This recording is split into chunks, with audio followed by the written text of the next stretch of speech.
ఈ రోజు చేతులారా అటెండెన్స్ పోగొట్టుకున్నాను భయ్యా. అసలు ఏం జరిగిందంటే నేను నైట్ అంతా జాగారంలో ఉండి మార్నింగ్ కాలేజ్కి వెళ్ళే టైంకి స్లీప్లో ఉన్నామా. మార్నింగ్ లేచేలోపు 12 అయింది. అదేంటి భయ్యా రూమ్ లో ఫ్రెండ్స్ ఉంటారు కదా వాళ్ళు లేపొచ్చు కదా అంటారేమో. ఆ పని చచ్చినా చేయరు. ఎందుకంటే మార్నింగ్ నన్ను ఎవరు లేపితే అసలు ఎలా తిడతారో నాకే తెలియదు. నిద్ర లేచాక నన్ను ఎవరో లేపలేదని మళ్ళీ నేనే తిడతాను.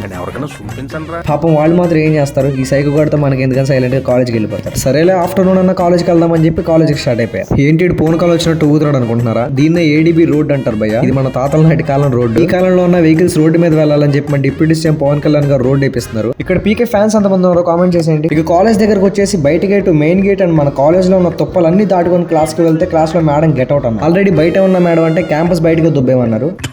సరే అలానే ఏం తినలేదు కదా అని బిర్యానీ కొనుక్కొని ఇక్కడికి వచ్చి కూర్చొని ఒక్కడనే ఉన్నాను అబ్బా అని ఆలోచించేలోపు చింటూ బ్రో వచ్చి కంపెనీ ఇచ్చాడు. ఇక ఇద్దరం కలిసి బిర్యానీ ఫినిష్ చేసి లైబ్రరీకి వెళ్ళిపోదాన్ని ఫిక్స్ అయ్యాను. కొన్ని లైబ్రరీకి వెళ్ళాను ఏమైనా యూజ్ అయ్యే పని చేసామా అంటే అక్కడికి వెళ్ళి బుక్ ముందు తీసుకొని బిత్ర చూపులు చూస్తున్నాను. ఇక 3:30 వరకు జూనియర్స్ ని చూసుకొని ఫ్రెండ్స్ తో రూమ్ కి వచ్చేసారు.